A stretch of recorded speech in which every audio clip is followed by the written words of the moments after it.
We have multiple Toronto Maple Leafs updates to go over today as we have some massive news ahead of tonight's big game. We also have the Leafs making moves, including one very surprising move. And of course, we have a huge update surrounding the man of the hour who was OEL. A big update on his status. And ladies and gentlemen, it's official. It is game day, so there's a ton to go over today. But before we get into it, if you're a part of the percentage who aren't subscribed to the channel and you're excited for this playoff run, make sure to hit that subscribe button. Your guys' support has been unbelievable. About 70% of you who are watching aren't subscribed, as you can see here. So if you're a part of that percentage, and you're excited for Leafs playoff hockey, this year feels different, make sure to hit the subscribe button. We will be live before today's game. I will be. And after today's game as well. I saw a lot of you guys in the comments asking for a pregame live stream. I will make that happen for you all. So stay tuned for that about half an hour to 45 minutes before the game. And then, of course, all the postgame stream. Darius, it's the day. Today is the day. And let's dive right into it because the Passion Towels are back. Playoff hockey has officially returned to Toronto now. If you guys watched the games yesterday, really good games. And there's nothing like playoff hockey. We know that. Hopefully, the Scotiabank Arena is as loud as the Winnipeg Jets Arena because it's going to be a very interesting one. But let's dive right into it, Darius. There's a lot of updates to go over today. And let's start with this one, and then we'll dive into some of the big news. So the Leafs have added goalie Arthur Tiamov as their third goaltender for the postseason. And I want to get your thoughts on this one. They decided to opt with him instead of a guy like Matt Murray. What's your thoughts? I think it's interesting, and I think it kind of makes sense because I think that when you look towards the future, and we won't spend too much time on this, but when you look towards the future, Akhtiamov is going to be the guy, it looks like, right? So they're calling him up so he can get some experience seeing how everyone operates in the playoffs, the day-to-day with the Leafs. And then when you look at the Marlies, I think they want some experience with Matt Murray to stay with the Marlies and Dennis Hill to be the guy down there getting the start. So this makes a ton of sense to me if you look towards the future. So at least this guy knows what it takes and he can kind of hang out with the team as they go through this playoff run here, hopefully, which is a long one, but yeah, it makes a ton of sense, and you can carry three goalies in the playoffs, so makes sense. Let us know what your thoughts are. Also, yeah, like you mentioned, just some playoff experience for him, and he's going to be the goalie of the future, I think, alongside a couple of the other guys. But let's dive into the real big news here. So, first of all, Anthony Stolarz is locked in for game one. We kind of knew this. We predicted this way back a week ago when they lined up Stolarz for the Tuesday game, then Wall with the Thursday game. So that's official. And let's look at the lines this morning, and it's this is what they're going to be rocking with. So you have, of course, the same top six we've seen to end the season: McMahon, Holmberg, Robertson, which is actually, it's an interesting line. I think it started to perform a little bit well. Lorentz, Lawton, Uhrenkrok, that's a line that's been really, really good, and I think can take on any fourth line in hockey. And then, of course, McCabe, Tanev, Riley, Carlo, Benoit, OEL, which is we'll dive into OEL in a minute, but these are the perfect pairings for this team. Riley, Carlo started to play better. McCabe, Tanev, a shutdown pairing, and Benoit, OEL.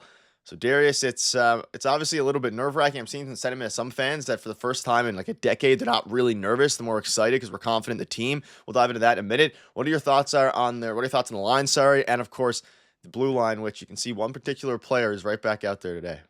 In terms of winning the Stanley Cup, maybe I'm a little bit nervous this year because I don't know. Anybody can win the Stanley Cup, right? It's if you catch fire in the playoffs, you can go all the way. But in terms of winning this series, I have the utmost confidence in this group. This is the best Leafs team we've seen in like 30 years or at least 25 years, I think, at this point. So it's a really well-built Leafs team. Everybody, by all accounts, is healthy or as close to healthy as you're going to get. The defense pairings, everyone's back. OEL's going to play today. I don't like the fact that he was kind of a game time decision coming into today, which is clear that he's still dealing with something, but clearly nothing that's going to keep him out long term or keep him out of the lineup and really bother him. So he's back. That's going to make a huge difference. OEL being on your third defensive pairing is fantastic because if you look at Florida last year, that's how they won the Stanley Cup, with him on the third pairing, right? So him and Benoit, I think, have been playing great. The other two pairings are fantastic. So in terms of defense, they look good. We know Stolarz has been great. It's coming into the playoffs hot. The forward group, obviously, they didn't touch anything. I like that.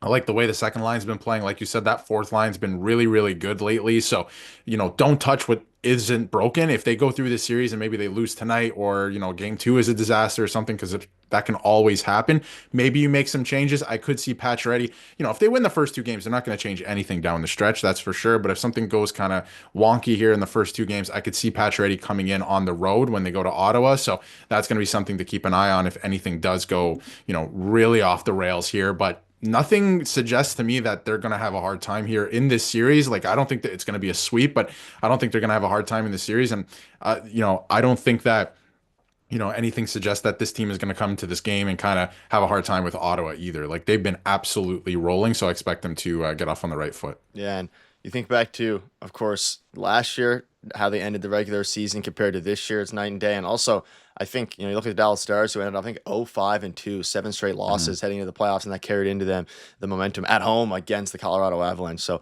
obviously finishing the season off good. OEL is good to play tonight per Craig Berube, just confirming on that. And we see Riley and Carlo on the second pairing now. So it seems that McCabe and Tanev, which makes sense, they're their best pairing. And yeah, I saw some people in the comments as well, and people around talking about how good Philip Myers has been. So if OEL isn't 100%, I mean, he's probably, 80, 90%. But the biggest thing here is playoff experience. OEL won a cup last year with the Panthers. He has a lot more playoff experience than Philip Myers, even though Philip Myers is he's played very, very well to end the year. The leverage now is a completely different level, and you have to have guys who are going to make plays without being too, overthinking the plays and all these different things, of course, that come with playoff hockey, which is why I was a little bit surprised Nick Robertson's in there. So I'm very curious to see how he does tonight. He says I'm not, I'm worried about a patented Nick Robertson high stick 3 minutes into the game or 2 minutes into the game, but well, I'll be on his side tonight. But you can see this here. Craig Berube and Chris Tanev said it helped the Maple Leafs to see four of their teams to begin the playoff series on Saturday night, giving them a feel for the physicality and reinforcing the importance of staying out of the box. I want to get your thoughts on this. We of course both watched both the playoff games yesterday. Obviously, the Winnipeg Jets game was the best one. It was a fantastic game. The stadium was absolutely electric, but penalties are a big talking point here. And it's an interesting point by Berube, but not playing Saturday and playing Sunday instead. Of course, there's two teams, of course, playing tomorrow, more than that. There's a couple of games going on tomorrow as well, including the Montreal Canadiens.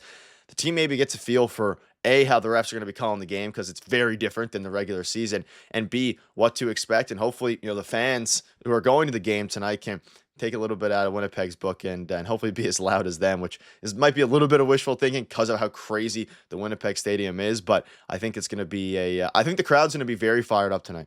I think so too. I mean, I think everyone's confident in this team. There might be a little bit of nerves, but I think everyone honestly coming to the series is very, very confident, which is an awesome feeling. And I was thinking about that as well yesterday. It's really hard to start the playoffs because you never know, who's going to throw the first big check or who's going to set the tone first. And obviously that first game, Winnipeg and St. Louis did set the tone. And in terms of, like you said, Nick Robertson, like how aggressive are the Leafs going to be without taking penalties? They have to ride that line very carefully, I think. And you don't want the same result as last year's first game one where they were too amped up and they came out flying and Boston took advantage of that and just made the simple plays, right? So they have to ride the line very carefully. And I think that, there's a lot of power play goals last night if you were watching those two other games, a lot. And I think they made the difference, maybe not made the difference in the first game, but there was a couple goals on the power play. So you have to stay out of the box. And, when you look at the Sens, keep yourselves out of the box. Give yourself the best chance possible to not put the Sens on the power play and, try to get them or gull them into taking penalties and be the aggressor, be the initiator. This is something I've been talking about on the channel for a long time. Every series they've been in, they've never been the initiator. Do that this series. You will draw more penalties and then you can score and take advantage on the power play and not vice versa. So that's going to be a big, big thing in this series as well. But, some of the top six guys or bottom six guys, I should say, you want to make use of your ice time, but try not to take penalties. Ride that line very carefully. Yeah, and you look at it from the Senators' perspective now. They are ready to go here, and of course you look at the lines, and it's a very interesting one. And Brady Tkachuk came out like 18 minutes ago. I'm reading it here. He's saying he slept great. It's one of the best sleeps he's had in a long time. Waking up, he can't believe today's the day. It's been a long time coming. It's surreal. That's from Brady Tkachuk's side. I think a lot of the team is going to be feeling that way with the playoff experience. Both teams have three Stanley Cup winners. As you look at these lineups, of course, the top line of Matthew Tkachuk, Tutzel, and Claude Giroux. What do you see here from the Leafs perspective, and of course from the Senators perspective? I know there's a lot of discourse going around that on paper this team isn't very good. I tend to agree. I don't think it's gonna, if the Leafs play their game, the only way they lose this series is if they beat themselves. Which, surprise, surprise, is something they've done for the past like 8 years. But looking at this specifically, they completely have the better team on paper. They have the better team. I think they have better coach, better everything. But they actually have to get the job done. Is there any players here that you're, I guess, worried about? Of course, they acquired Dylan Cousins at the deadline as well. Yeah, there's a couple. I mean, you got to look out for Cousins. He's never played in the playoffs, so I feel like the first couple games is going to getting used to that, so you could take advantage of that. Obviously, Kachuk, we know what he brings to the table, right? Like Stutzel has been fantastic. Like that top line, you have to watch out for them. But I think playing at home, you can do some line matching. You can get very creative. And Sheldon Keefe got out coached a lot. And Craig Berube is really, really good at line matching. We saw in 2019 with the St. Louis Blues. So that's something that I think he can take advantage of in this series and having home ice. Because if you get like Matthews, if it's an offensive zone face-off and it's Ottawa's third pairing or third line out there against your top pairing, if you can take advantage of stuff like that, you can find yourself scoring a lot of goals. So I'm going to look for that with the last change. on home ice at least. But even then, I mean, if you can get creative with some of the line matching and try to get some guys loose and available on certain shifts, I mean, the Leafs can really take advantage of the Senators' bottom six there. Because on paper, like you said, it doesn't really matter in the playoffs. It doesn't mean anything. But I mean, I think the Leafs absolutely smoke the bottom six of the Ottawa Senators if we're doing like line for line matching. So I think it's going to get very interesting. It's going to be a lot of fun. The Leafs have to watch out for a couple of their weapons, of course, because Ottawa's a great team. They are a great team. They made the playoffs, but I think the Leafs can take advantage of a couple things that the Senators have holes in their game. So it's gonna be fun. Yeah, let us know down below what your thoughts are. OEL's back. The Leafs are back, and we've waited all season, months and months, and I mean, we've been waiting really years for a team of this caliber, and hopefully they can come out and take care of business in Game 1 tonight. We'll be live before the game. We'll be live after the game, so make sure to stay tuned for both of those. Thank you guys for watching. Let us know down below what your thoughts are. Cheers.